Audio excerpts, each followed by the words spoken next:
Hello, नमस्कार और जय जोहार आप सभी को। मैं हूँ विनीता और आज हम इस वीडियो में अ, भारत के संविधान में से जो टॉपिक कवर करेंगे वो है संसदीय प्रक्रिया।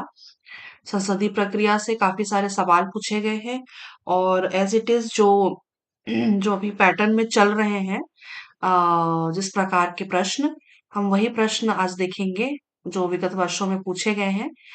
जो वन लाइनर टाइप के जो फैक्चुअल वाले जो क्वेश्चन है ना, उनको मैंने ऐड इसमें नहीं किया है।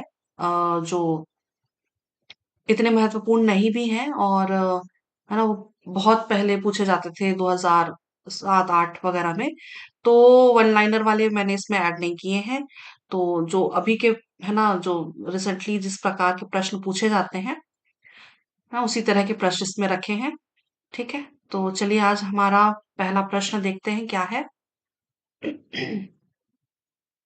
संसदीय प्रक्रिया में गिलोटिन का क्या अर्थ है? मैंने पिछले वीडियो में भी गिलोटिन के बारे में बताया था। अ, लोकसभा और लोकसभा अध्यक्ष के वाला जो वीडियो है ना, आपने अगर नहीं देखा है तो वो वाला वीडियो आप देखिएगा, है ना, उसमें गिलोटिन के बारे में मैंने बताया है। ठीक है, तो संसदीय प्रक्रिया में गिलोटिन का क्या अर्थ है? तो इसका उत्तर याद रखिएगा आप। विधेयक पर बहस को बंद कर देना। ठीक है, विधेयक पर बहस को बंद कर देना इसका मतलब होता है। ठीक है, चलिए अगला हम देखते हैं।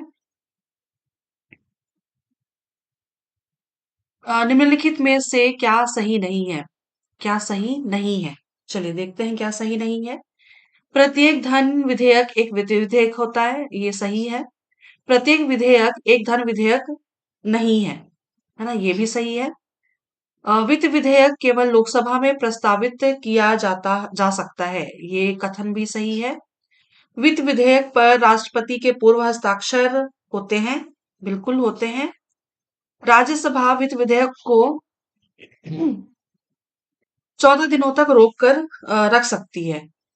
14 दिनों तक रोक कर रख सकती है, ये गलत है ना। वित्त विधेयक राष्ट्रपति वित्त विधेयक पर हस्ताक्षर करने से इनकार नहीं कर सकता। कर सकता है ना, इनकार कर सकता है। राज्यसभा वित्त विधेयक को संशोधित कर सकती है, बिल्कुल कर सकती है संशोधित। गतिरोध की स्थिति में वित्त विधेयक पर संयुक्त अधिवेशन बुलाया जा सकता है, तो ये कथन भी सही है। हमें पूछा गया है क्या सही नहीं है ना। तो 5 और 6, 5 और 6 ऑप्शन नंबर बी में आपको दिख रहा है। ठीक, ऑप्शन नंबर बी इसका सही उत्तर है। अगला देखते हैं। संसद के विषय में संविधान में क्या, तो के विषय में है ना, इसमें 2 सदन होंगे, ये उल्लिखित है। प्रथम सभा लोकसभा होगी, द्वितीय सदन राज्यसभा होगी, है ना। तो ऐसा संविधान में कहीं पे भी नहीं लिखा है कि है ना, प्रथम सदन लोकसभा होगी या द्वितीय सदन राज्यसभा होगी। तो इसका उत्तर हो जाएगा संसद में 2 सदन होंगे। ठीक है, तो ऑप्शन नंबर ए इसका सही उत्तर है। ठीक, चलिए अगला देखते हैं। वित्त विधेयक के विषय में क्या सही है? वित्त विधेयक के बारे में पूछा गया है, चलिए देखते हैं क्या है। यह लोकसभा में पुनर्स्थापित किया जा सकता है, हाँ बिल्कुल किया जा सकता है। यह संसद के किसी भी सदन में पुनर्स्थापित किया जा सकता है, तो नहीं, ये सिर्फ और सिर्फ लोकसभा में पुनर्स्थापित किया जा सकता है। यह राष्ट्रपति द्वारा पूर्व हस्ताक्षरित होता है, हाँ ये पूर्व हस्ताक्षरित होता है। इसमें राष्ट्रपति के पूर्व हस्ताक्षर की आवश्यकता नहीं होती, ये गलत है ना, क्योंकि राष्ट्रपति को पूर्व हस्ताक्षर करना आवश्यक है, जरूरी, मतलब पूर्व हस्ताक्षरित होता है ये। इसे राज्यसभा द्वारा संशोधित नहीं किया जा सकता है ना, संशोधित कर सकते हैं, इसीलिए ये कथन गलत है। इसे राज्यसभा द्वारा संशोधित किया जा सकता है, ये कथन सही है। गत्यारोध की स्थिति में संयुक्त अधिवेशन बुलाया जा सकता है ना, ये भी सही है। यह संविधान के अनुच्छेद 110 से भी संबंधित होता है, तो हाँ अनुच्छेद 110 में इसका प्रावधान है। इससे केवल वित्त इसे केवल मंत्री द्वारा ही पुनर्स्थापित किया जा सकता है। तो ये कथन भी सही है। ये पिछला प्रश्न जैसा प्रश्न है ये। ठीक है। तो सही क्या है पूछा गया है, तो ए, सी, एफ, जी, एच और आई। ए, सी, एफ, जी, एच, आई। ऑप्शन नंबर सी इसका सही उत्तर हो जाएगा। ठीक। चलिए अगला प्रश्न हम देखते हैं। अगला प्रश्न है, संसद की लोकलेखा समिति के विषय में क्या सुमेलित नहीं है। ठीक है, क्या सुमेलित नहीं है पूछा गया है ना। लोकलेखा समिति के बारे में। तो इसमें 22 सदस्य होते हैं, है ना, ये सही है। संसद के दोनों सदनों में इसमें समान प्रतिनिधित्व दिया जाता है। तो ये कथन गलत है, क्योंकि लोकलेखा समिति जो है ये लोकसभा में, लोकसभा का स्थायी संस्था है ये। ठीक है, लोकसभा की स्थायी समिति है। और सदन के मुखिया के द्वारा समिति के सदस्य नामित किए जाते हैं। ये कथन गलत है।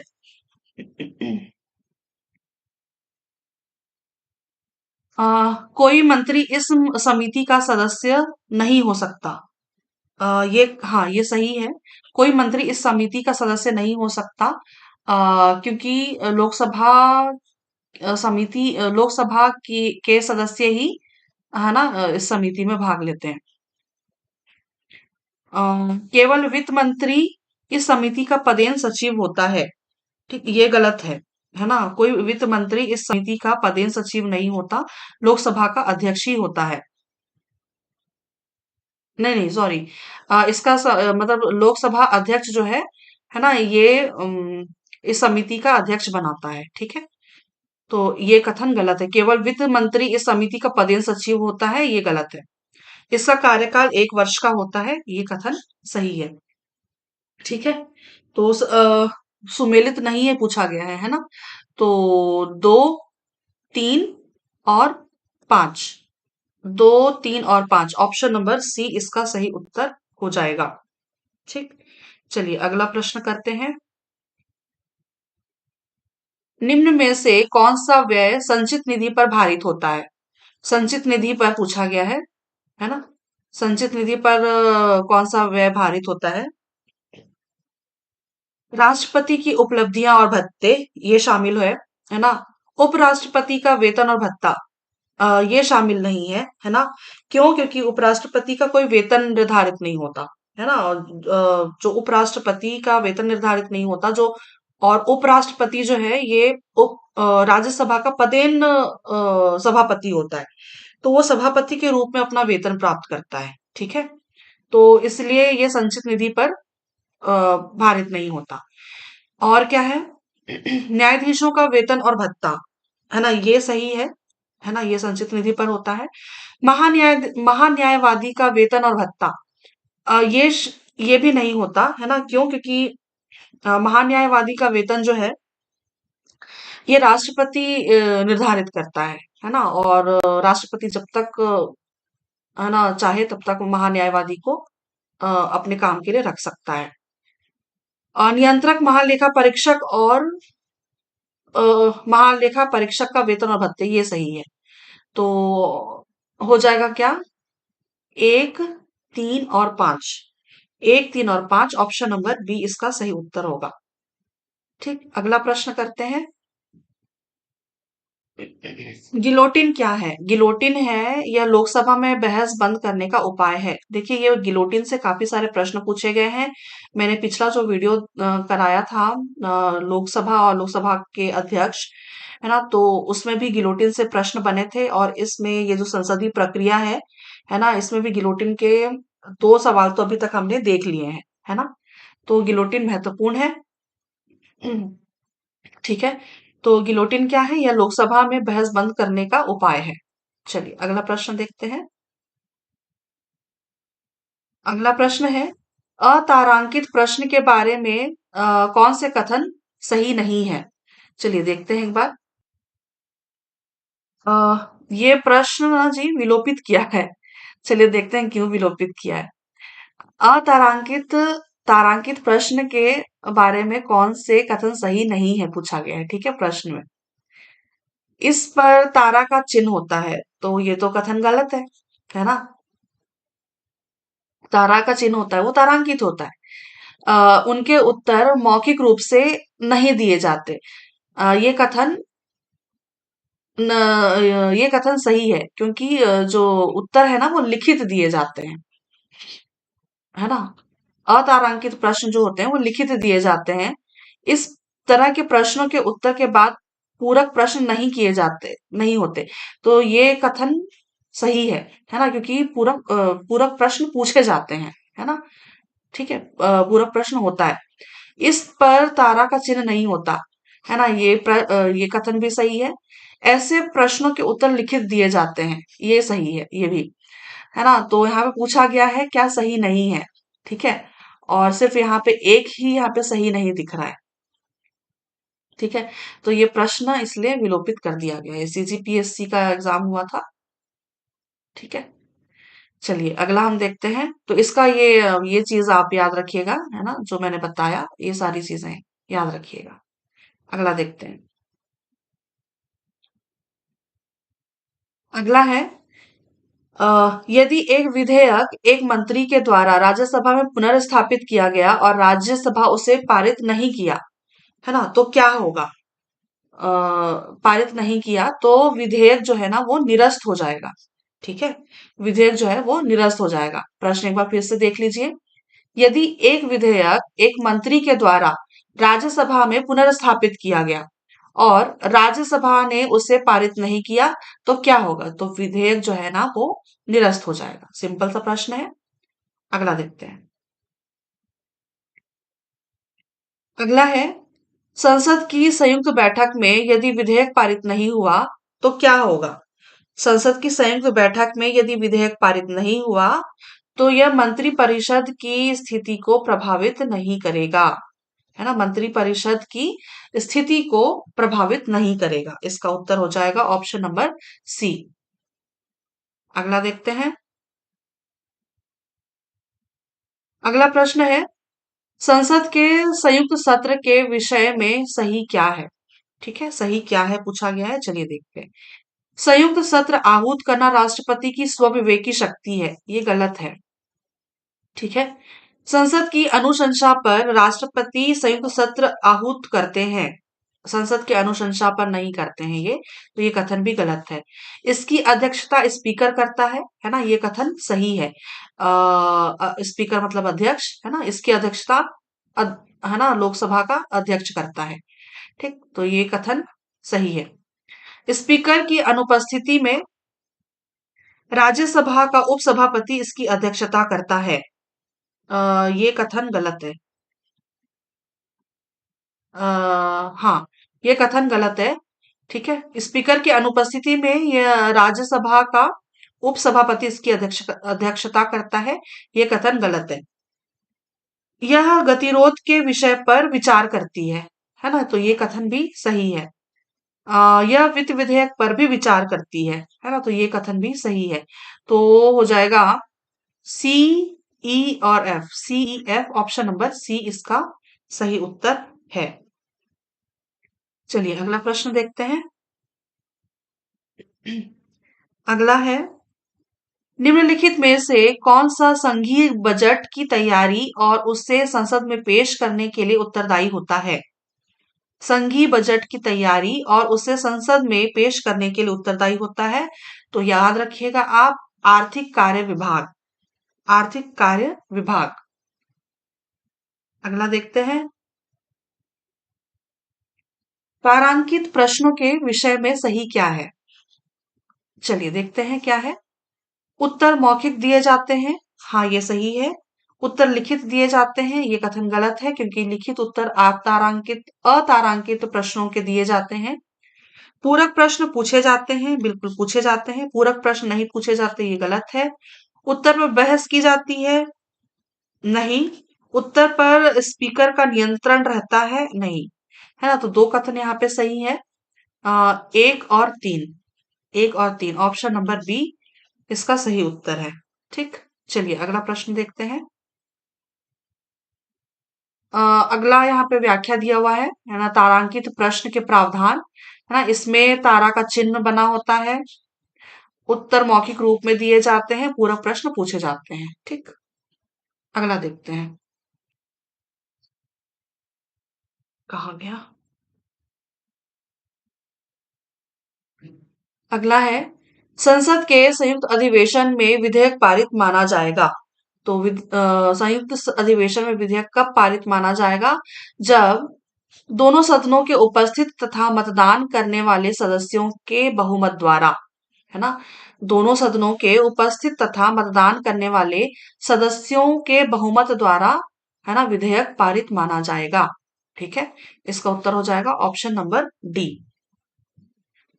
चलिए अगला देखते हैं। विनियोग विधेयक क्या है? विनियोग विधेयक क्या होता है? यह शासन को व्यय करने का वैधानिक स्वीकृति देता है। विनियोग विधेयक जो है, यह शासन को व्यय करने का वैधानिक स्वीकृति देता है। इसका सही उत्तर हो जाएगा ऑप्शन नंबर सी। अगला देखते हैं। यहाँ पे व्याख्या दिया हुआ है, संसद में बजट प्रस्तुतिकरण के दौरान अनुदान के मांगों पर मतदान के पश्चात भारत की संचित निधि से धन निकालने हेतु विनियोग विधेयक प्रस्तुत किया जाता है। एक बार व्याख्या फिर से देख लीजिए। संसद में बजट प्रस्तुतिकरण के दौरान अनुदान के मांगों पर मतदान के पश्चात, ठीक है, भारत की संचित निधि से धन निकालने हेतु विनियोग विधेयक प्रस्तुत किया जाता है। ठीक, चलिए अगला देखते हैं। संसद के संयुक्त अधिवेशन के विषय में क्या सही नहीं है? एक बार सही नहीं है तो पूरा एक बार पढ़ना जरूरी है। देखते हैं क्या है। इसकी अध्यक्षता स्पीकर करता है, ये तो सही है। यह साधारण विधेयक को पारित करता है ना, ये भी सही है। यह राष्ट्रपति द्वारा बुलाया जाता है ना, ये भी सही है। यह संवैधानिक संशोधन विधेयक को पारित करता है, ये सही नहीं है ना, ये सही नहीं है। ठीक है, ये जो है ऑप्शन नंबर डी, यह संवैधानिक संशोधन विधेयक को पारित करता है, ये सही नहीं है। तो उत्तर क्या हो जाएगा? Option number D. अगला देखते हैं। भारतीय संविधान के अनुच्छेद 108 के तहत राष्ट्रपति संयुक्त अधिवेशन बुलाता है, जिसकी अध्यक्षता लोकसभा का अध्यक्ष करता है। ठीक है, यह अधिवेशन केवल सामान्य विधेयक के लिए ही बुलाया जाता है। यह धन विधेयक, वित्त विधेयक एवं संविधान संशोधन विधेयक में नहीं बुलाया जाता। ठीक है, अगला देखते हैं। प्रश्नकाल इंगित करता है, प्रश्नकाल क्या इंगित करता है? कि लोकसभा की बैठक का प्रथम घंटा, है ना, लोकसभा की पहली बैठक का पहला घंटा जो होता है वो प्रश्नकाल को इंगित करता है।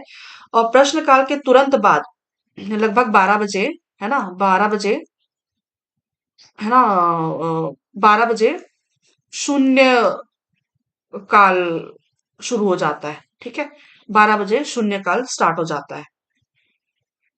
ठीक, चलिए अगला देखते हैं।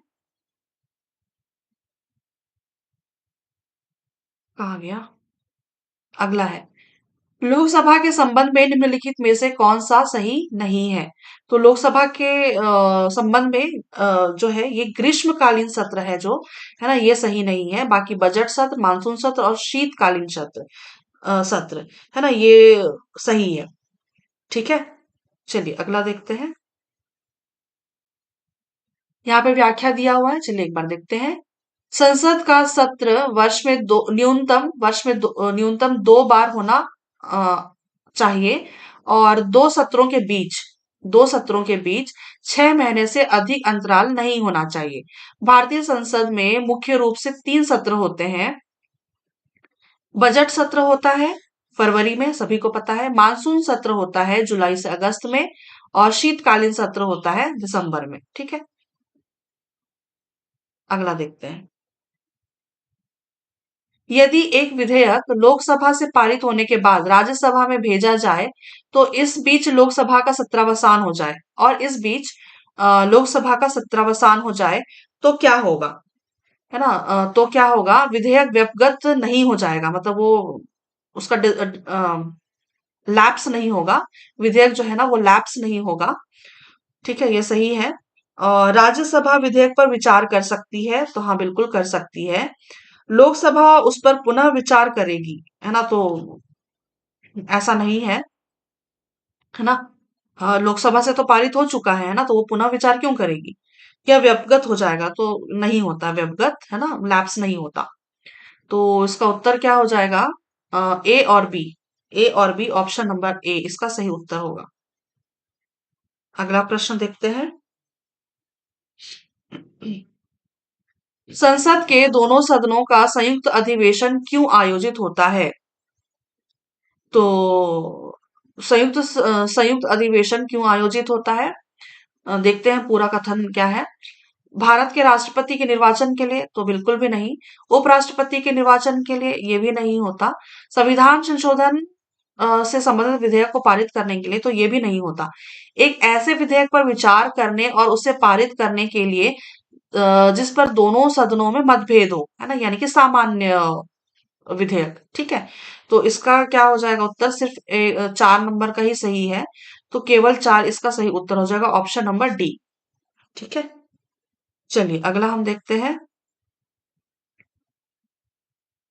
यहाँ व्याख्या दिया हुआ है, देखते हैं एक बार। ठीक है, भारतीय संविधान के अनुच्छेद 108 के तहत राष्ट्रपति संयुक्त अधिवेशन बुलाता है, जिसकी अध्यक्षता लोकसभा का अध्यक्ष करता है। यह अधिवेशन केवल सामान्य विधेयक के लिए ही बुलाया जाता है। यह धन विधेयक, संविधान संशोधन या वित्त विधेयक के लिए नहीं बुलाया जाता। ठीक है, आज तक 3 बार संयुक्त अधिवेशन बुलाए जा चुके हैं। प्रथम संयुक्त अधिवेशन बुलाया गया था 1961 में दहेज विरोधी अधिनियम के लिए, और द्वितीय संयुक्त अधिवेशन बुलाया गया था 1978 में बैंकिंग सेवा अधिनियम के लिए, और तृतीय संयुक्त अधिवेशन बुलाया गया था 2002 में कोटा अधिनियम के लिए। ठीक, अगला देखते हैं। किस विधेयक पर राज्यसभा पुनर्विचार करती है? किस विधेयक पर राज्यसभा पुनर्विचार करती है? धन विधेयक पर तो नहीं करती। धन विधेयक यदि राज्यसभा की अनुशंसाओं को लोकसभा ने अस्वीकार कर दिया, है ना, तब भी वो पुनर्विचार नहीं करती। वित्त विधेयक में पुनर्विचार करती है, और सरकारी विधेयक में करती है पुनर्विचार। ठीक है, तो उत्तर क्या हो जाएगा? 3 और 4, ऑप्शन नंबर सी इसका सही उत्तर है। अगला देखते हैं। अगला है, यदि लोकसभा विघटित हो जाए तो क्या होगा? यदि लोकसभा विघटित हो जाए तो क्या होगा? चारों कथन पढ़ने पड़ेंगे। नए मंत्रिमंडल के गठन होने तक मंत्रिमंडल कार्य करता रहेगा। हाँ बिल्कुल, है ना? मंत्रिमंडल राष्ट्रपति को परामर्श देगा और राष्ट्रपति तदनुसार कार्य करेंगे, तो ये भी सही है। मंत्रिमंडल भंग हो जाएगा, नहीं होगा मंत्रिमंडल भंग। मंत्रिमंडल काम चलाऊ सरकार के रूप में कार्य करेगी, तो ये भी गलत है ना? तो एक और दो, एक और दो, ऑप्शन नंबर ए इसका सही उत्तर है। ठीक, चलिए अगला प्रश्न देखते हैं। अगला है, निम्नलिखित में से किनको लोकसभा और राज्यसभा दोनों के निर्वाचनों में समान निर्वाचनों में मतदान का अधिकार है? पूरा देखना पड़ेगा क्या लिखा हुआ है। संसद के निम्न सदन में निर्वाचित सदस्यों को, गलत है ना? ये नहीं होता है। संसद के उच्च सदन के निर्वाचित सदस्यों को, ये भी नहीं है। राज्य विधानमंडल के उच्च सदन के निर्वाचित सदस्यों को, ये भी नहीं। राज्य विधानमंडल के निम्न सदन के निर्वाचित सदस्यों को, इसका उत्तर हो जाएगा ऑप्शन नंबर डी, राज्य के विधानमंडल के निम्न सदन के निर्वाचित सदस्यों को। प्रश्न है, निम्नलिखित में से किनको लोकसभा और राज्यसभा दोनों के निर्वाचनों में मतदान का अधिकार है? तो किसको है? निम्न सदन को। निम्न सदन कौन होता है? लोकसभा। ठीक है, लोकसभा। अगला देखते हैं। यहाँ पे व्याख्या दिया हुआ है। राज्य विधानमंडल के निम्न सदन यानी कि विधानसभा के सदस्य लोकसभा के विधानसभा के सदस्य लोकसभा के चुनाव में एक आम नागरिक की तरह वोट देते हैं, ठीक है। और राज्यसभा में किसी विशिष्ट व्यक्ति यानी कि विधानसभा सदस्य के रूप में वोट देते हैं। निम्न सदन अर्थात विधानसभा के सदस्य लोकसभा के चुनाव में एक आम नागरिक की तरह वोट देते हैं तथा राज्यसभा में किसी विशिष्ट व्यक्ति विधानसभा सदस्य के रूप में वोट देते हैं, ठीक। चलिए अगला देखते हैं। यहाँ पे दिया हुआ है अगला प्रश्न है, अधोलिखित क्रियाविधियों में से कौन सी ऐसी धन विधेयक को अंगीकार करा लेगी जो एक बार लोकसभा द्वारा पारित किया जा चुका है किंतु राज्यसभा द्वारा संशोधित किया गया हो, ठीक है। तो यहाँ पे एक बार देखते हैं, यह राष्ट्रपति को जाएगा तो नहीं, यह लोकसभा की बैठक में भाग लेने वाले तथा मत देने वाले सदस्यों के 2/3 बहुमत से पारित करना होगा, तो ऐसा भी नहीं है ना। दोनों सदनों का संयुक्त अधिवेशन बुलाया जाएगा, ये तो बिल्कुल भी नहीं है। यह पारित समझा जाएगा यदि लोकसभा इसे दोबारा संशोधन कर स्वीकार अथवा अस्वीकार करते हुए पास कर दे, है ना। तो ये ऑप्शन नंबर डी इसका सही उत्तर होगा, है ना। ये पारित समझा जाएगा यदि लोकसभा इसे दोबारा संशोधन को स्वीकार अथवा अस्वीकार करते हुए पास कर दे, ठीक। चलिए अगला देखते हैं। अगला है, संसद का संयुक्त अधिवेशन बुलाने के विषय में सही क्या है ना। सही क्या है पूछा गया है। चलिए पढ़ते हैं।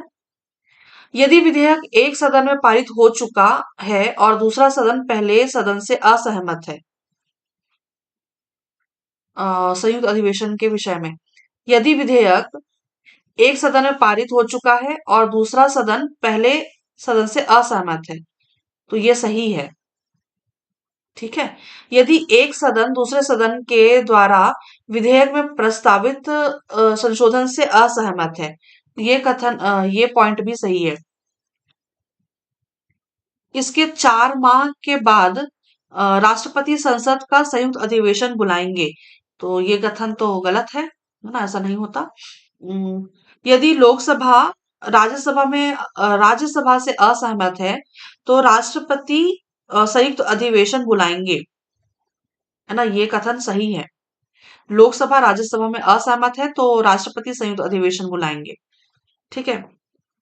प्रत्येक विषय संसद के निरपेक्ष बहुमत से निर्णित किया जाएगा, ये कथन गलत है। अगला है, प्रत्येक विषय उपस्थित और मतदान करने वाले सदस्यों के बहुमत से निर्णित किया जाएगा, ये कथन सही है, ठीक है। तो सही क्या है पूछा गया है ना। तो यदि विधेयक एक सदन में पारित हो चुका है और दूसरा सदन पहले सदन से असहमत है ना, तो संयुक्त अधिवेशन बुलाना, है ना, बुलाया जा सकता है। यदि एक सदन दूसरे सदन के द्वारा विधेयक में प्रस्तावित संशोधन से असहमत है तो भी संयुक्त अधिवेशन बुलाया जा सकता है। यदि लोकसभा राज्यसभा से असहमत है तो राष्ट्रपति संयुक्त अधिवेशन बुलाएंगे, है ना, ये भी सही है। और फिर है, प्रत्येक विषय उपस्थित और मतदान करने वाले सदस्यों के बहुमत से निर्णित किया जाएगा, तो ये सही है। 1, 2, 4 और 6, 1, 2, 4 और 6 ऑप्शन नंबर सी में इसका सही उत्तर है, ठीक। चलिए अगला हम देखते हैं प्रश्न। अगला है, संचित निधि पर भारित व्यय के संबंध में क्या सही है। संचित निधि के बारे में पूछा गया है। चलिए देखते हैं। यह मंत्रिमंडल द्वारा तैयार किया जाता है, तो हाँ, ये बिल्कुल मंत्रिमंडल द्वारा तैयार किया जाता है। यह लोकसभा में मतदान के लिए प्रस्तुत किया जाता है, नहीं, है ना, ये गलत है। यह लोकसभा में बहस के लिए प्रस्तुत किया जाता है, तो ये कथन भी सही है। इसमें राष्ट्रपति का वेतन शामिल है, हाँ, संचित निधि में, है ना, राष्ट्रपति का वेतन भी शामिल है। इसमें लोकसभा के सदस्यों का वेतन शामिल होता है, ये कथन गलत है। लोकसभा के स्पीकर का वेतन शामिल है, तो हाँ, संचित निधि पर लोकसभा के स्पीकर का वेतन शामिल होता है। तो सही क्या है, 1, 3, 1, 3, 4 और 6, 1 3 और 4, 1 3 4 और 6। Option number D, option number D इसका सही उत्तर होगा। ठीक, अगला प्रश्न करते हैं। यहाँ पे व्याख्या दिया हुआ है, चलिए देखते हैं एक बार। संचित निधि पर भारित व्यय, है ना, इसके बारे में थोड़ा सा हम एक बार पढ़ लेते हैं। यह मंत्रिमंडल द्वारा तैयार किया जाता है। यह लोकसभा एवं राज्यसभा में मतदान के लिए प्रस्तुत नहीं किया जाता, अपितु दोनों सदनों में केवल बहस या चर्चा के लिए प्रस्तुत की जाती है। अगला है, इसमें निम्नलिखित सदस्यों के वेतन भत्ते शामिल होते हैं, किस पे, संचित निधि पे। तो चलिए एक बार देखते हैं। राष्ट्रपति का वेतन, है ना, राज्यसभा के सभापति, लोकसभा का अध्यक्ष, राज्यसभा के उपसभापति, लोकसभा के उपाध्यक्ष, उच्चतम न्यायालय के न्यायाधीशों का वेतन, उच्च न्यायालय के न्यायाधीशों के केवल पेंशन, है ना, केवल पेंशन, और भारत के नियंत्रक एवं महालेखा परीक्षक, और संघ लोक सेवा आयोग के अध्यक्ष एवं सदस्य, है ना। तो ये जो 9 पॉइंट्स हैं, है ना, इनके वेतन, है ना, संचित निधि पर भारित होते हैं। ठीक है, अगला देखते हैं। अगला प्रश्न है, संचित निधि के विषय में क्या सही नहीं है। हमें पूछा गया क्या सही नहीं है। लोकसभा बहस कर सकती है, हाँ बिल्कुल कर सकती है, अभी देखा हमने। लोकसभा राशि में कटौती कर सकती है, तो बिल्कुल भी नहीं कर सकती। मतदान कर सकती है क्या, बिल्कुल भी नहीं कर सकती मतदान भी। राज्यसभा बजट पर बहस कर सकती है, तो हाँ राज्यसभा भी इस पर बहस कर सकती है। कटौती कर सकती है क्या राज्यसभा, नहीं कर सकती, है ना, तो ये कथन भी गलत है। राज्यसभा इस पर मतदान कर सकती है, तो ये कथन भी गलत है। ठीक है, क्या सही नहीं है पूछा गया है हमसे। क्या सही नहीं है, तो 2 3 5 और 6, 2 3 5 और 6, यही वाला है ना, सी। 2 3 5 और 6, ऑप्शन नंबर सी इसका सही उत्तर है। ठीक, चलिए अगला प्रश्न देखते हैं। किसी विधेयक में निम्नलिखित में से क्या मौजूद होने पर उसे धन विधेयक माना जाएगा। तो चलिए देखते हैं पांचों कथन क्या है, पांचों पॉइंट्स। किसी कर का अधिरोपण, है ना, ये गलत है। किसी कर का उत्सादन उन्मूलन, किसी कर का उत्सादन उन्मूलन, ये कथन सही है। किसी कर का परिहार, ये भी शामिल है ना, और किसी कर का परिवर्तन भी है, किसी कर का विनियमन भी है ना। तो सिर्फ एक ही गलत है ना। तो उत्तर क्या हो जाएगा, 2 3 4 और 5, 2 3 4 और 5, ऑप्शन नंबर ई, ऑप्शन नंबर ई सही इसका उत्तर हो जाएगा। अगला देखते हैं। अगला यहाँ पे धन विधेयक के बारे में दिया हुआ है, चलिए एक बार पढ़ लेते हैं धन विधेयक के बारे में। संविधान के अनुच्छेद 110 में इस विधेयक की परिभाषा दी गई है, जिसके अनुसार कोई विधेयक तब तक धन विधेयक नहीं माना जाएगा जब तक उसमें निम्नलिखित में से कोई एक या एक से अधिक या समस्त उपबंध ना हो।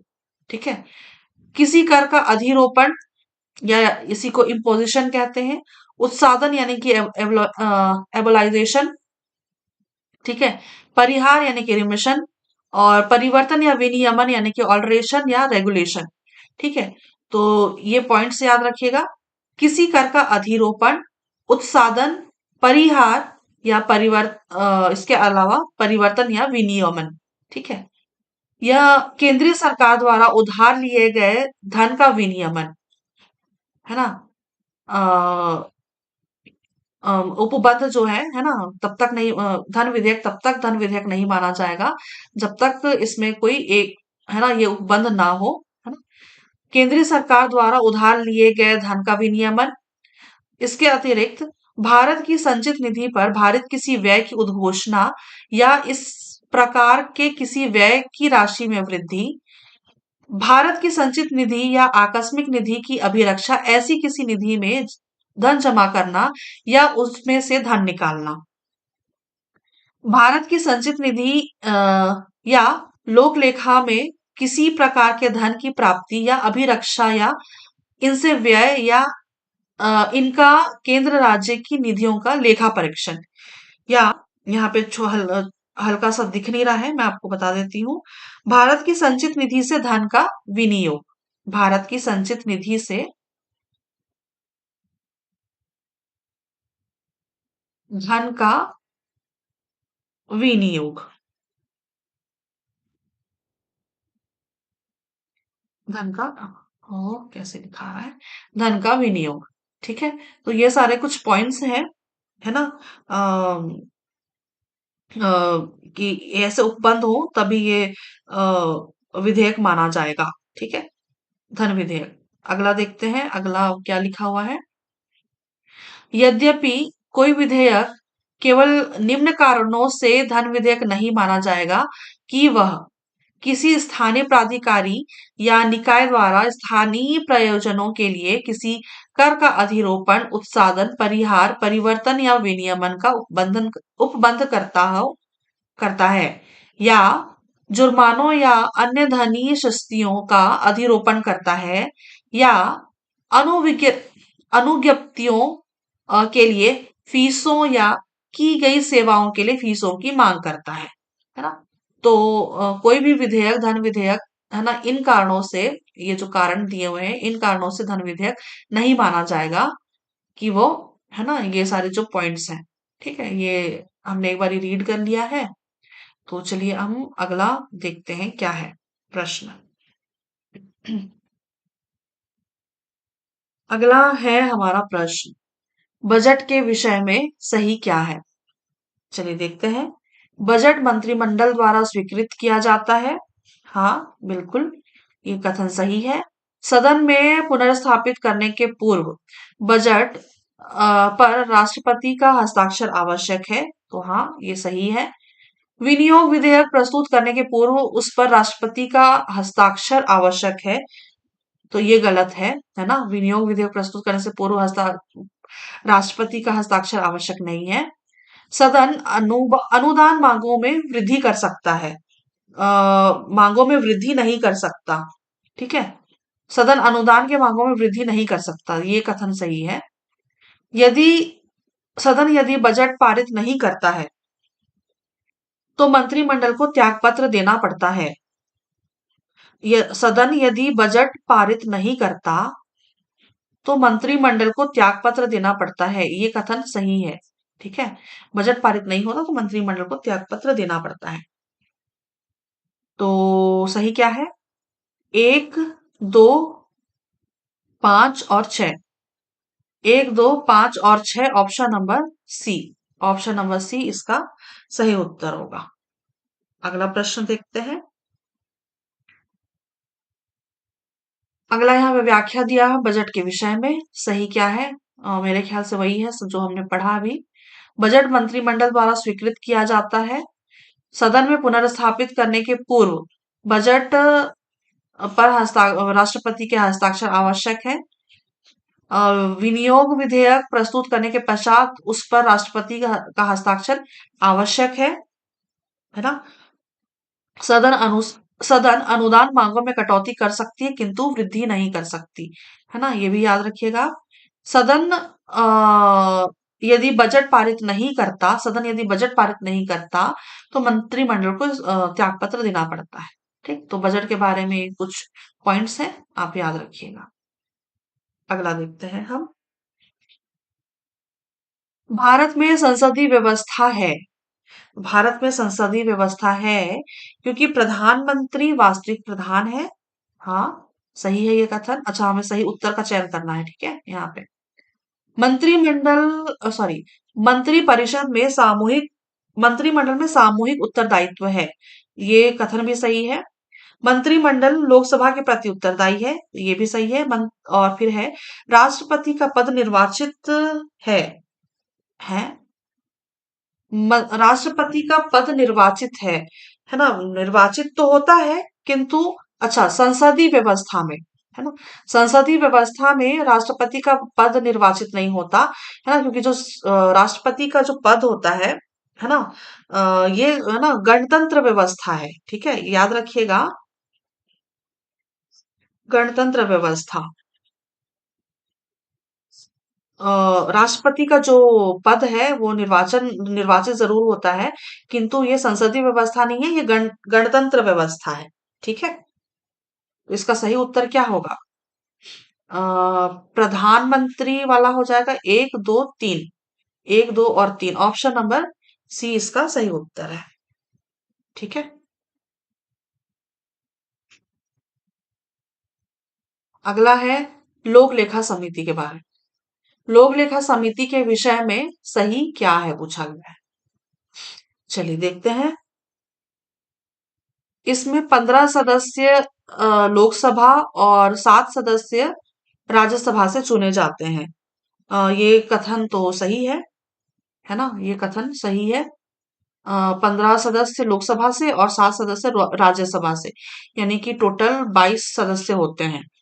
ठीक है। लोक लेखा समिति में। ठीक है। और सदस्यों का चुनाव बहुमत के आधार पर होता है। तो ये कथन गलत है, क्योंकि जो चुनाव होता है ये आनुपातिक प्रतिनिधित्व प्रणाली के एकल संक्रमणीय मत पद्धति के आधार पर चुने जाते हैं। तो ये कथन सही है, तीसरा वाला। कोई भी मंत्री इसका सदस्य बन सकता है, तो नहीं बन सकता सदस्य कोई भी। ठीक है। इसके अध्यक्ष का निर्वाचन सदस्य करते हैं, तो ये कथन भी गलत है, क्योंकि जो अम, अ, अध्यक्ष का जो निर्वाचन होता है, ये जो नियुक्ति होती है वो लोकसभा का अध्यक्ष करता है। ठीक है। लोकसभा का अध्यक्ष करता है। ठीक है। नियुक्ति जो है वो लोकसभा का अध्यक्ष करता है। समिति का कार्यकाल 1 वर्ष का होता है, तो ये सही है। समिति का कार्यकाल एक है ना, 1 वर्ष का होता है। और इसका अध्यक्ष बहुमत दल से नहीं होता। ये इसका अध्यक्ष बहुमत दल से नहीं होता। हाँ, ये कथन सही है। हमें पूछा गया है क्या सही है। सही क्या है? है सही क्या है पूछा गया है ना? तो ये तो सही है। एक, तीन, अ, 6 और 7। एक, तीन, 6 और 7। एक, तीन, 6 और 7। इनमें से कोई नहीं। क्या होगा, होना चाहिए जी इसका उत्तर? यहाँ पे क्या लिया है? यहाँ पे उत्तर लिया है ऑप्शन नंबर डी।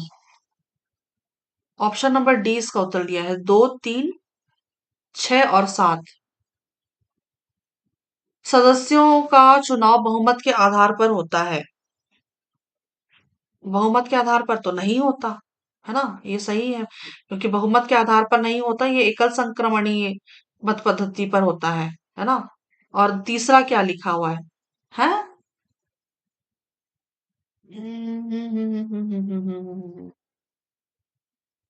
सदस्यों का चुनाव बहुमत के आधार पर होता है। ये देखिए जी, मैं ना इसको डाउट पे डाल रही हूँ, है ना? इसको मैं डाउट पे डाल रही हूँ, है ना? इसका उत्तर अगर आपको सही समझ में, क्योंकि इसका उत्तर तो आयोग ने ये वाला लिया है ना? ऑप्शन नंबर डी, है ना? 2, 3, 2, 3, 6 और 7। ठीक है। सदस्यों का चुनाव बहुमत के आधार पर होता है ना? ये सही लिया गया है ना? और इसमें 15 सदस्य, ये भी सही है ना? आप देखिएगा इसको एक बार। 15 सदस्य लोकसभा के और 7 सदस्य राज्यसभा से चुने जाते हैं। टोटल 22 सदस्य होते हैं, है ना? 15 और 7, 22 ही ना होते हैं। ठीक है ना? और ये वाला भी मेरे को सही लग रहा है। और इसमें कोई भी मंत्री इसका सदस्य नहीं बनता, ये कथन तो चलो है ना, गलत है ना? इसके अध्यक्ष का निर्वाचन सदस्य करते हैं ना, निर्वाचन सदस्य नहीं करते हैं, लोकसभा का अध्यक्ष इसका निर्वाचन करता है ना? और फिर है समिति का कार्यकाल 1 वर्ष का होता है, ये कथन तो सही है ना? मान लिया। और इसका अध्यक्ष बहुमत दल से नहीं हो सकता, यहाँ पे छठवां क्या दिया है? यहाँ पे ना मेरे हिसाब से यहाँ पे समिति का कार्यकाल, वास्तव में यहाँ पे ना ये होना चाहिए था, समिति के सदस्यों का कार्यकाल 1 वर्ष का होता है। समिति का कार्यकाल 1 वर्ष का थोड़ी होता है ना? समिति के सदस्य का कार्यकाल 1 वर्ष का होता है। तो इसका अध्यक्ष बहुमत दल से नहीं होता, तो ये कथन तो सही है। आप देखिएगा, इसको मैं डाउट में डाल रही हूँ, आप स्क्रीनशॉट ले लीजिए, अगर आपको इसका उत्तर मिलता है कहीं से तो मुझे बताइएगा। चलिए अगला हम देखते हैं। 57 निम्नलिखित में से कौन से विधेयक को दो सदनों से अलग अलग पारित होना आवश्यक नहीं है? ये एक तो होता है ये सरकारी साधारण विधेयक, धन विधेयक और वित्त विधेयक। संविधान संशोधन विधेयक है ना, ये नहीं होता है ना। तो तो उत्तर क्या हो जाएगा? एक, दो और तीन। एक, दो और तीन, ऑप्शन नंबर सी इसका सही उत्तर हो जाएगा। अगला देखते हैं। किसी मंत्री के विरुद्ध विशेषाधिकार प्रस्ताव उठाया जा सकता है जब वह सरकार में विश्वास खो देता है, तो नहीं। लंबे समय तक स्वयं को अनुपस्थित रखता है, तो भी नहीं। किसी मामले के तथ्यों को रोकता है या तथ्यों का बिगड़ा हुआ वर्णन देता है, तो ये कथन सही है ना। तो ऑप्शन नंबर सी इसका सही उत्तर हो जाएगा। ठीक। चलिए अगला प्रश्न देखते हैं। संसद के संयुक्त सत्र में किस विधेयक पर चर्चा होती है? तो संयुक्त सत्र में सरकारी विधेयक और वित्त विधेयक की चर्चा होती है। तो उत्तर हो जाएगा एक और दो, ऑप्शन नंबर बी। अगला देखते हैं। संसद के संयुक्त सत्र में सरकारी विधेयक और वित्त विधेयक पर चर्चा होती है, जबकि धन विधेयक और निजी सदस्य विधेयक हेतु संयुक्त सत्र का प्रावधान संविधान में उल्लेखित नहीं है। ठीक। अगला देखते हैं।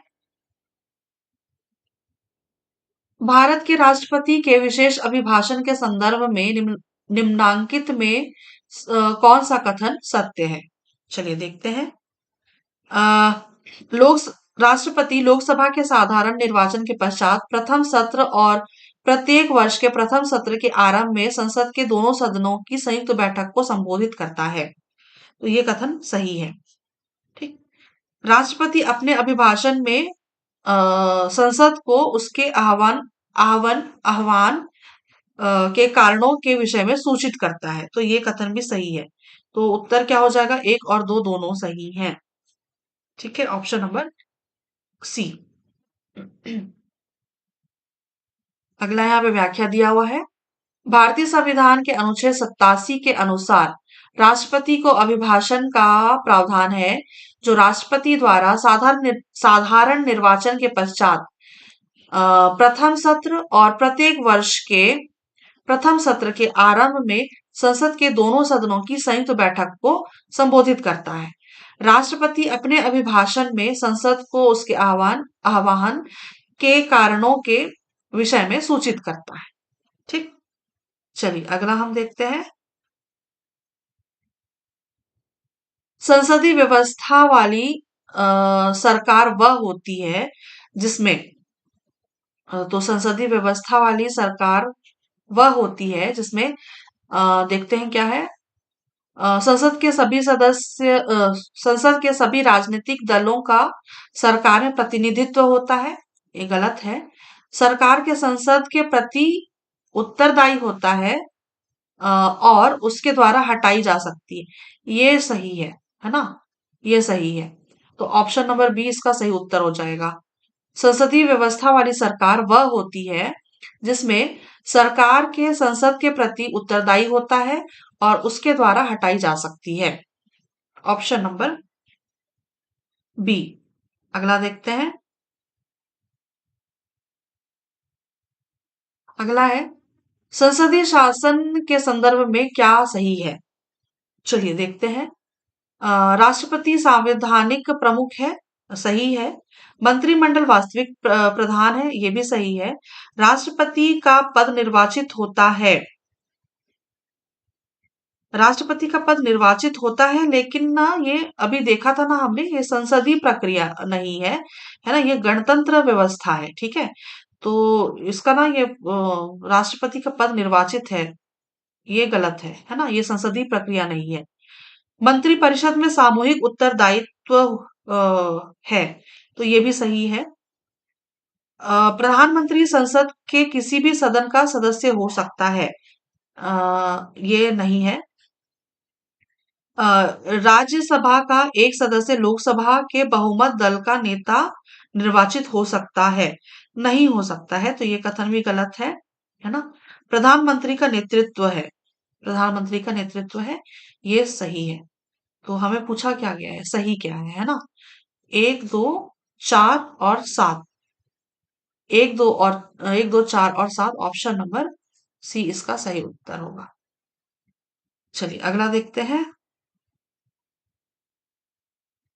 यहाँ पे व्याख्या दिया हुआ है, संसदीय शासन के संदर्भ में सही सही क्या है ना।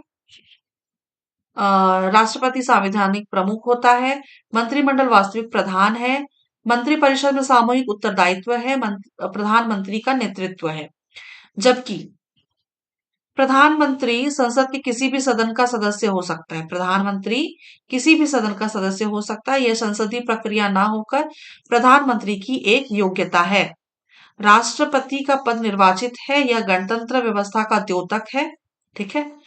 और राज्यसभा का एक सदस्य लोकसभा के बहुमत दल का नेता निर्वाचित नहीं हो सकता, क्योंकि दोनों सदनों का प्रतिनिधित्व अलग अलग है, ठीक है। चलिए अगला हम देखते हैं।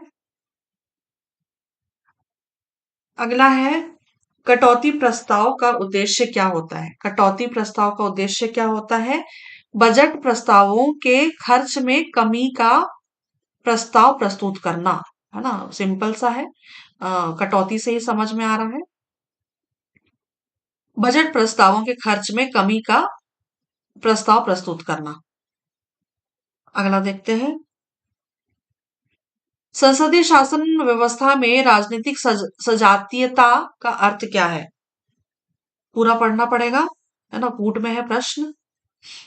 सजाती राजनीतिक सजातीयता का अर्थ पूछा गया है। चलिए देखते हैं, मंत्रि परिषद के सदस्यों की राजनीतिक जाति एक होती है, राजनीतिक जाति एक होती है, सही है। मंत्रि परिषद के सदस्यों में एकता होती है, तो बिल्कुल भी नहीं होती, आपने देखा होगा। मंत्रि परिषद के सदस्यों में मत विभिन्नता होती है ना, तो ये भी गलत है ना। मंत्रि परिषद के सदस्य एक ही राजनीतिक दल के सदस्य होते हैं, है ना, तो ये कथन सही है ना। तो पूछा गया है अर्थ, संसदीय शासन व्यवस्था में राजनीतिक सजातीयता, है ना, तो उत्तर क्या हो जाएगा, एक और चार। एक और चार दिख रहा है अपना आपने को, है ना, ऑप्शन नंबर सी में। चलिए अगला देखते हैं।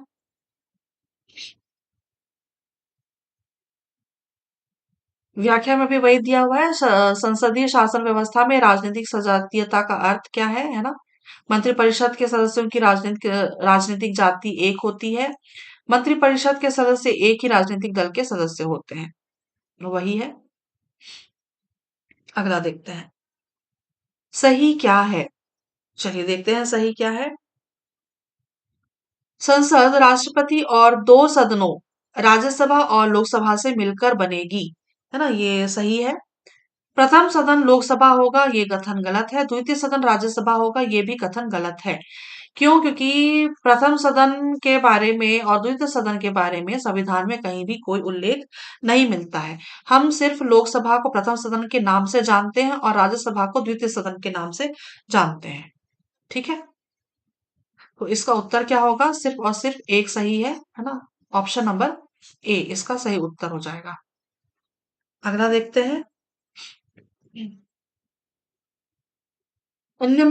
भारतीय संसद का सदस्य चुने जाने के लिए योग्यता के संबंध में कौन सा कथन असत्य है।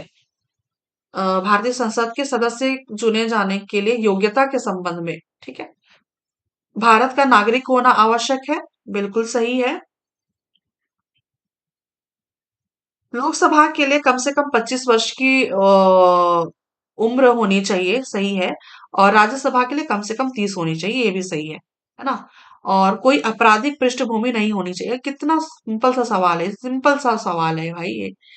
तो इसका उत्तर हो जाएगा ऑप्शन नंबर डी, कोई आपराधिक पृष्ठभूमि नहीं होनी चाहिए।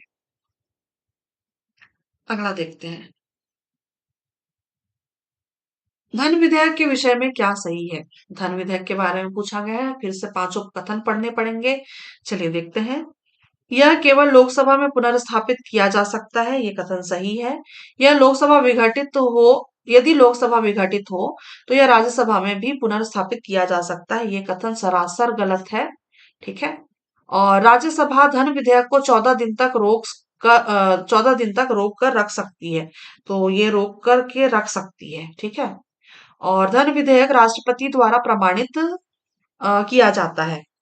राष्ट्रपति द्वारा क्यों प्रमाणित किया जाएगा? धन विधेयक में राष्ट्रपति का हस्ताक्षर अनिवार्य है पहले से। ठीक है। राज्यसभा धन विधेयक में संशोधन की अनुशंसा करती है, तो ये बिल्कुल सही है। तो उत्तर क्या हो जाएगा? 1, 3 और 5। 1, 3, 5। 1, 3, 5 ऑप्शन नंबर सी इसका सही उत्तर है। ठीक। चलिए अगला देखते हैं। धन विधेयक से संबंधित तथ्य हैं। धन विधेयक लोकसभा अध्यक्ष प्रमाणित करता है ना? याद रखिएगा। धन विधेयक केवल लोकसभा में पुनर्स्थापित किया जा सकता है और इसका प्रमाणन यानी कि अध्यक्ष के द्वारा किया जाता है, यानी कि लोकसभा का अध्यक्ष ही ये प्रमाणित करता है कि वो धन विधेयक है या नहीं। ठीक है। चलिए अगला हम देखते हैं। किस विषय में संसद के दोनों सदनों को समान अधिकार हैं? चलिए देखते हैं। सर्वोच्च न्यायालय के न्यायाधीशों को पदच्युत करना ये समान अधिकार है दोनों सदनों में, लोकसभा और राज्यसभा में। ठीक। उच्च न्यायालय के न्यायाधीशों को पदच्युत करना ये भी समान अधिकार ही है। और राष्ट्रपति को पदच्युत करना है ना, ये भी समान अधिकार में आते हैं। उपराष्ट्रपति को पदच्युत करना ये नहीं है ना? क्योंकि अ, उपराष्ट्रपति को पदच्युत करने वाला जो विधेयक है वो राज्यसभा में प्रस्तुत होता है ना? लोकसभा में उसका सिर्फ समर्थन होता है। ठीक। तो याद रखिएगा, उपराष्ट्रपति को पदच्युत करने वाला जो विधेयक है वो सिर्फ राज्यसभा में है ना, सिर्फ राज्यसभा में ही है ना वो प्रस्तुत होता है, और जो लोकसभा है अ, उसमें सिर्फ समर्थन दिया जाता है, मतलब वो समर्थन होता है लोकसभा में। तो इसका उत्तर क्या हो जाएगा? 1, 2 और 3। ऑप्शन नंबर सी इसका सही उत्तर है। अगला देखते हैं। यहाँ व्याख्या दिया हुआ है। दोनों सदनों में समान अधिकार। सर्वोच्च न्यायालय के न्यायाधीशों को पदच्युत करना, उच्च न्यायालय के न्यायाधीशों को पदच्युत करना और राष्ट्रपति को पदच्युत करना। और दोनों सदनों में उप असमान क्या है? तो वही है ना जो अभी देखा था हमने। उपराष्ट्रपति को पदच्युत करने वाला विधेयक राज्यसभा में प्रस्तुत होता है, लोकसभा का केवल समर्थन मात्र होता है। अगला देखते हैं। अगला है, किस विषय में संसद के दोनों सदनों के अधिकार समान है? तो सेम प्रश्न है, उसी तरह का प्रश्न है। चलिए देखते हैं। संविधान संशोधन विधेयक पारित करना है ना, ये भी समान अधिकार में है ना? अ, संविधान संशोधन विधेयक पारित करना ये समान अधिकार है। राष्ट्रपति के विरुद्ध पदच्युति संकल्प पारित करना है ना, ये भी सही है। उपराष्ट्रपति के विरुद्ध पदच्युति संकल्प पारित करना ये समान अधिकार नहीं है ना, क्योंकि अभी जैसे हमने देखा कि ये राज्यसभा ना में ही प्रस्तुत होता है। ठीक है। और वित्त विधेयक पारित करना, तो वित्त विधेयक जो है ना ये लोकसभा में सबसे पहले जो है ना, वित्त विधेयक जो है ये लोकसभा में सबसे पहले आती है। ठीक है। वित्त विधेयक जो है ये सबसे पहले लोकसभा में आती है। और राष्ट्रपति वाला जो है ना, ये राष्ट्रपति के विरुद्ध पदच्युति संकल्प होना ये राज्यसभा है ना, और में प्रस्तुत किया जाता है, और है ना लोकसभा इस पे सिर्फ समर्थन करती है। ठीक। तो इसका उत्तर क्या हो जाएगा? 1 और 2। 1 और 2 ऑप्शन नंबर बी इसका सही उत्तर होगा। ठीक। चलिए अगला देखते हैं। यहाँ पे व्याख्या दिया हुआ है। दोनों सदनों की दोनों सदनों में समान अधिकार। संविधान संशोधन विधेयक पारित करना। राष्ट्रपति के विरुद्ध पदच्युति संकल्प पारित करना। और दोनों सदनों में असमान अधिकार क्या है? उपराष्ट्र के विरुद्ध उप राष्ट्रपति के विरुद्ध पदच्युति संकल्प पारित करना राज्यसभा का विशेष अधिकार है। और वित्त विधेयक सर्वप्रथम लोकसभा में प्रस्तुत होता है। ठीक, चलिए अगला देखते हैं। सही क्या है? चलिए सही क्या है देखते हैं। वित्त विधेयक केवल लोकसभा में प्रस्तावित किया जाता है, ये सही है। राज्यसभा वित्त विधेयक को रोक कर रख सकती है, तो ये कथन भी सही है। तो ऑप्शन नंबर सी है ना, इसका सही उत्तर हो जाएगा। एक और दो दोनों सही हैं। अगला देखते हैं। वित्त विधेयक के बारे में है, यहाँ पे चलिए एक बार देख लेते हैं व्याख्या में। वित्त विधेयक के बारे में संविधान के अनुच्छेद 117 में वर्णन है। ठीक है, 117 में वर्णन है। और याद रखिएगा धन विधेयक जो है ना, धन विधेयक 110 में है, अनुच्छेद 110 में धन विधेयक। पता नहीं क्यों, तो भी मैंने बता दिया आपको यहाँ पे, बट याद रख लीजिए, है ना। धन विधेयक जो है 110 में है और वित्त विधेयक 117 में। तो अनुच्छेद 117 में वर्णित है वित्त विधेयक। और वित्त विधेयक केवल लोकसभा में प्रस्तावित किया जाता है और राज्यसभा वित्त विधेयक को रोक कर रख सकती है। अस्वीकृत करने या संशोधित करने की पूरी शक्ति होती है। वित्त विधेयक को साधारण विधेयक की तरह राज्यसभा की सभी अवस्थाओं से गुजरना पड़ता है ना। और दोनों सदनों में गतिरोध होने पर संयुक्त बैठक की घोषणा राष्ट्रपति द्वारा की जा सकती है।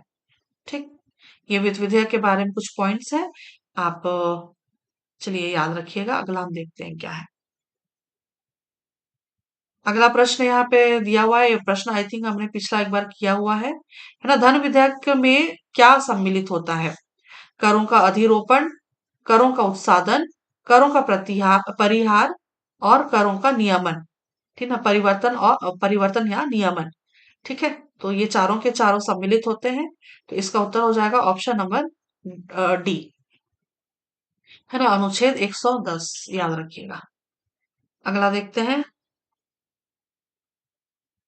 अगला है विधेयक पारित करने के लिए संसद की संयुक्त बैठक से संबंधित निम्न कथनों में से कौन सा सही है? चलिए एक बार देखते हैं। संयुक्त बैठक का प्रावधान सामान्य विधेयक, वित्तीय विधेयक तथा संविधान संशोधन विधेयक के लिए मान्य है, तो ये कथन तो गलत है ना।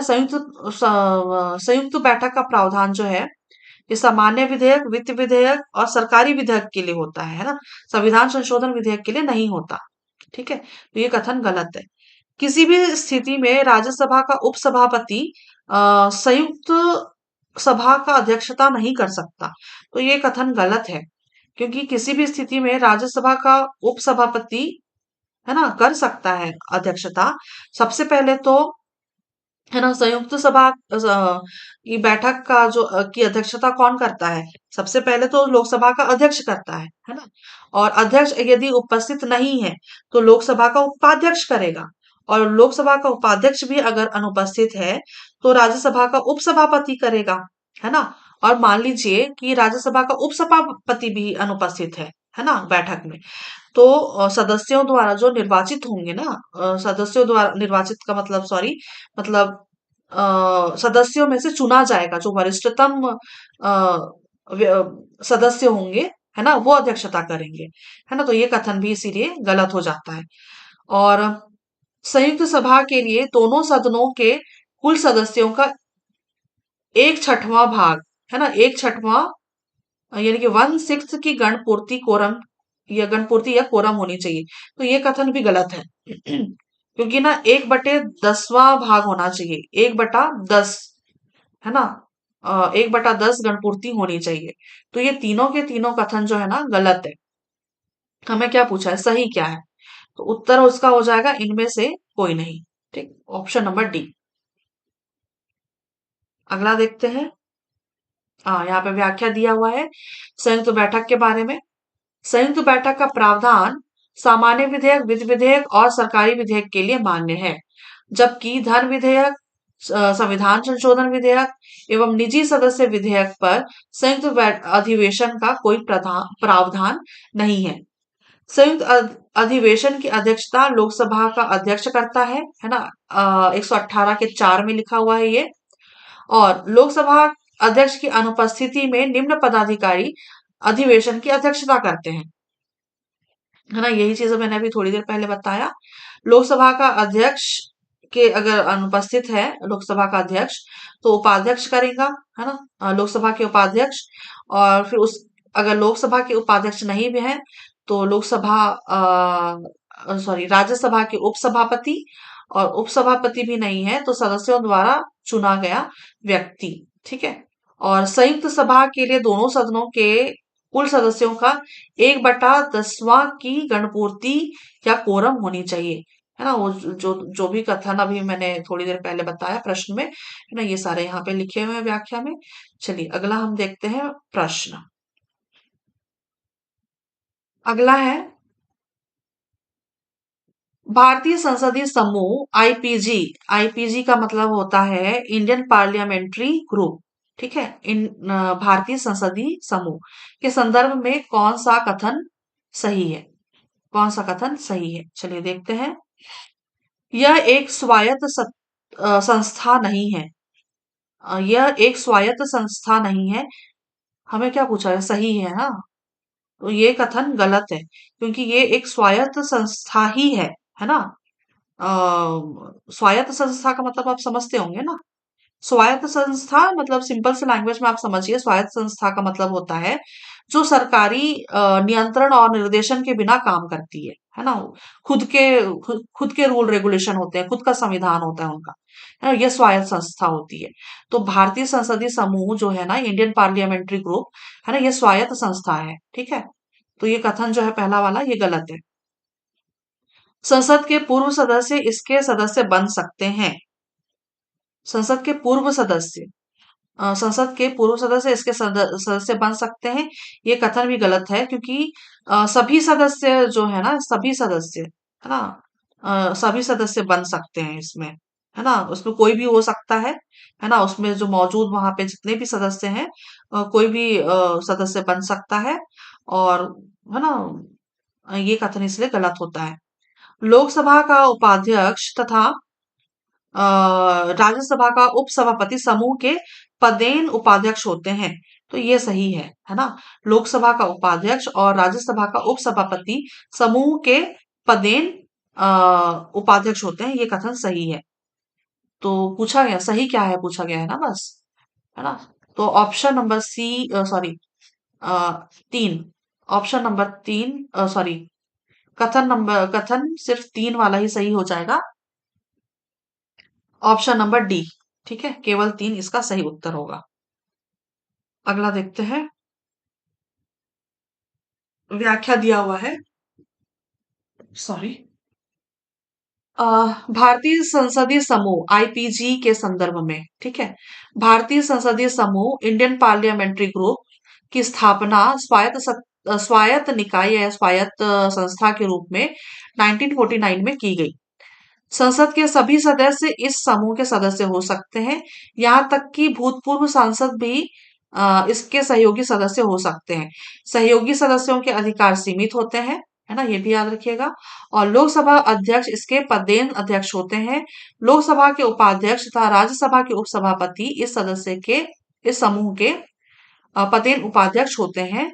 और लोकसभा के महासचिव इस समूह के महासचिव होते हैं। तो कोई परिवर्तन नहीं होता है इसमें।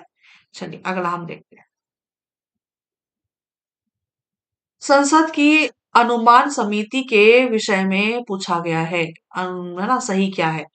अनुमान समिति का मतलब भी आप समझते होंगे, है ना। अनुमान समिति अगर नहीं समझते हैं तो, है ना, अ, अनुमान समिति क्या होती है, जो, है ना, ये पहले तो आप ये समझिए कि संसद की ये स्थायी समिति है। ठीक है। संसद की स्थायी समिति है ये।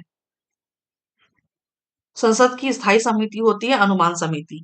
और इसका, है ना, कार्य क्या होता है? जो सरकारी मंत्रालय होते हैं या है ना, सरकारी विभाग जो होते हैं ना, उनके कामकाज की जांच करती है ये अनुमान समिति, है ना। अ, है ना। तो सिंपल से लैंग्वेज में हम, साधारण से लैंग्वेज में हम कह सकते हैं कि संसद में जो बजट प्रस्तुत होता है, ठीक है, संसद में जो बजट प्रस्तुत होता है ना, उसमें उसमें जो बजट में जो शामिल अनुमान जो लगे होते हैं, है ना, बजट में जो अनुमान लगे होते हैं, है ना, वो उन अनुमानों की जांच करता है ये अनुमान समिति। ठीक है। तो जैसे कि, है ना, अनुमान से ही समझ में आता है ना, ये बजट में जो अनुमान होते हैं, है ना? तो उन्हीं का ये जांच करती है ये समिति। तो इसमें 30 सदस्य होते हैं, है ना? ये सही है। इसमें 30 सदस्य होते हैं और 20 सदस्य लोकसभा से तथा 10 सदस्य राज्यसभा से होते हैं। ये कथन गलत है क्योंकि अ, ये ना लोकसभा की जो सब जो सदस्य इसमें जो अनुमान समिति में जो सदस्य चुने जाते हैं वो सारे के सारे लोकसभा से ही चुने जाते हैं, ठीक है ना? लोकसभा से ही चुने जाते हैं। और क्यों लोकसभा से ही चुने जाते हैं? क्योंकि ये लोकसभा की स्थायी समिति है, ठीक है? ये जो समिति है लोकसभा की स्थायी समिति है, ठीक? तो इसमें 30 सदस्य होते हैं, ये सही है और दूसरा कथन भी गलत है। और सदस्य एकल संक्रमणी मत पद्धति से चुने जाते हैं, तो ये कथन भी सही है। समिति का सभापति समिति का सभापति स्पीकर द्वारा नियुक्त किया जाता है ना, ये भी सही है। कोई मंत्री समिति का सदस्य नहीं हो सकता, है ना, ये कथन भी सही है। कोई मंत्री समिति का सदस्य नहीं हो सकता। तो उत्तर क्या हो जाएगा? एक, तीन, चार और पांच। एक, तीन, चार और पांच, ऑप्शन नंबर सी इसका सही उत्तर। ठीक, चलिए अगला देखते हैं। अगला है संसद के अनुमान समिति, वही है जो मैंने अभी बताया। व्याख्या है, चलिए एक बार देख लीजिए। इसमें 30 सदस्य होते हैं। सदस्य एकल संक्रमणीय मत पद्धति से चुने जाते हैं। समिति का सभापति स्पीकर द्वारा नियुक्त किया जाता है ना? लोकसभा का स्पीकर यानी कि लोकसभा का अध्यक्ष के द्वारा ही समिति का सभापति नियुक्त किया जाता है। कि कोई मंत्री समिति का सदस्य नहीं हो सकता, इसके समस्त सदस्य लोकसभा के ही होते हैं। ठीक, चलिए अगला देखते हैं। एक संकल्प या विधेयक संसद के प्रत्येक सदन से पारित करने के लिए सदन की कुल सदस्य संख्या का बहुमत और उपस्थित व मतदान करने वाले सदस्यों का 2/3 बहुमत आवश्यक है। इस संदर्भ में क्या सुमेलित है? चलिए देखते हैं। संविधान संशोधन विधेयक, है ना, ये सुमेलित है, सही है। आपातकाल उद्घोषणा का अनुमोदन करने का संकल्प, ना, ये भी सही है। और सर्वोच्च न्यायालय के एक न्यायाधीश को पदच्युत करने का संकल्प, ये भी सही है। और राष्ट्रपति को पदच्युत करने का संकल्प, ये सही नहीं है। राष्ट्रपति को पदच्युत नहीं किया जाता है, उसका महाभियोग लगाया जाता है। ठीक, चलिए अगला देखते हैं। एक, दो और तीन इसका सही उत्तर हो जाएगा। ऑप्शन नंबर सी इसका सही उत्तर है। अगला देखते हैं। अगला है संसदीय प्रक्रिया में गिलोटिन। देखिए फिर से आ गया ये शब्द गिलोटिन, है ना, के विषय में सही क्या है? चलिए देखते हैं। यह सदन में विधेयक पुनर्स्थापित करने की एक प्रक्रिया है। गलत, है ना। यह एक विधेयक को सदन की स्थायी समिति के पास भेजने की एक प्रक्रिया है, ये भी गलत है। यह विधेयक पर बहस बंद करने की एक प्रक्रिया है, ये कथन सही है। ठीक है, यह विधेयक पर बहस बंद करने की एक प्रक्रिया है। अगला प्रश्न करते हैं। इनमें से कौन सा खर्च भारत की संचित निधि पर भारित है? भारत की संचित निधि पर भारित है, ऐसे प्रश्न भी हमने देखे हुए हैं पहले। स्पीकर और डिप्टी स्पीकर का वेतन, है ना, ये सही है। नियंत्रक और महालेखक परीक्षक का वेतन, है ना, ये भी है। और राष्ट्रपति का वेतन भी शामिल है। उपराष्ट्रपति का वेतन शामिल नहीं है। क्यों? क्योंकि उपराष्ट्रपति का वेतन का कोई प्रावधान नहीं है संविधान में। और, है ना, उपराष्ट्रपति को राज्यसभा के सभापति के रूप में वेतन मिलता है, ना कि उपराष्ट्रपति के रूप में। ठीक है, चलिए तो इसका उत्तर हो जाएगा एक, ए, बी और सी। ऑप्शन नंबर ए इसका सही उत्तर है। अगला है महाभियोग प्रस्ताव संसद के दोनों सदनों में से किस बहुमत से पारित होना चाहिए? उत्तर याद रखिएगा, सदनों के कुल सदस्य संख्या के 2/3 बहुमत से। महाभियोग प्रस्ताव संसद के दोनों सदनों में से सदनों के कुल सदस्य संख्या के 2/3 बहुमत से। और महाभियोग प्रस्ताव किस पे लगाया जाता है? राष्ट्रपति पर, है ना। ठीक, चलिए अगला देखते हैं। अगला है, किन परिस्थितियों में वित्त मंत्री अपने पद से त्याग पत्र दे देगा? है ना? वित्त मंत्री अपने पद से त्याग पत्र कब दे देगा? सिंपल सा है, बहुत आसान प्रश्न है। यदि बजट लोकसभा में प्रस्तुत किए जाने से पूर्व उजागर हो जाए। ठीक है, लोकसभा में प्रस्तुत होने से पहले ही अगर बजट खुल जाता है, उजागर हो जाता है, तो वित्त मंत्री को अपने पद से त्याग पत्र देना पड़ता है। ठीक, इसका उत्तर हो जाएगा ऑप्शन नंबर सी। अगला है, त्याग पत्र संबोधित करने के विषय में सही क्या है? ठीक, चलिए देखते हैं। स्पीकर डिप्टी स्पीकर को संबोधित करेगा, सही है। डिप्टी स्पीकर स्पीकर को संबोधित करेगा, ठीक है, ये भी सही है, एक दूसरे को भी करते हैं ये। राज्यसभा का सभापति उपसभापति को संबोधित करेगा, ये कथन गलत है, क्योंकि राज्यसभा का सभापति जो है ये उपराष्ट्रपति जो है ना, उपराष्ट्रपति वो राज्यसभा का सभापति होता है, पदेन सभापति होता है राज्यसभा का, है ना? तो चूंकि वो उपराष्ट्रपति है ना, तो वो जो सभा राज्यसभा का जो सभापति है ना, ये राष्ट्रपति को अपना त्याग पत्र देगा, ठीक है। तो राज्यसभा का उपसभापति सभापति को संबोधित करेगा, तो ये सही है, ठीक है। तो उत्तर क्या हो जाएगा? एक, दो और चार, एक, दो और चार, एक, दो और चार, ऑप्शन नंबर डी इसका सही उत्तर है। अगला देखते हैं, संसद में त्यागपत्र के संबंध में कुछ तथ्य हैं, चलिए वही है, पर पढ़ लेते हैं। स्पीकर अपना त्यागपत्र डिप्टी स्पीकर को संबोधित करता है। डिप्टी स्पीकर स्पीकर को अपना त्यागपत्र संबोधित करता है। राज्यसभा का उपसभापति अपना त्यागपत्र सभापति को संबोधित करता है ना? और राज्य का सभापति यानी कि उपराष्ट्रपति, है ना, राष्ट्रपति को अपना त्यागपत्र संबोधित करता है। अगला देखते हैं, संसद के दोनों सदनों की संयुक्त बैठक में विधेयक किस बहुमत से पारित होना चाहिए? किस है ना? तो इसका उत्तर क्या हो जाएगा? किस बहुमत से पारित होना चाहिए? तो उपस्थित तथा मतदान करने वाले सदस्यों के बहुमत से। ठीक, इसका उत्तर हो जाएगा ऑप्शन नंबर सी। अगला है, यदि कोई सांसद किसी राज्य के विधानमंडल के लिए निर्वाचित होता है, तो उसे कितने दिनों के अंदर राज्य के विधानमंडल से इस्तीफा देना होगा, अन्यथा उसकी संसद सदस्यता अमान्य हो जाएगी। तो ये भी सिंपल सा प्रश्न है। हाँ, इसका उत्तर हो जाएगा 14 दिन। ठीक, अगला देखते हैं, यहाँ व्याख्या दिया हुआ है, पर पढ़ लेते हैं। लोक प्रतिनिधित्व अधिनियम 1951 के अनुसार 1951 के अनुसार यदि व्यक्ति संसद के दोनों सदनों में चुन लिया जाता है, तो उसे 10 दिनों के भीतर यह बताना होगा कि उसे किस सदन में रहना है, अन्यथा उसकी राज्यसभा की सदस्यता स्वतः समाप्त हो जाएगी।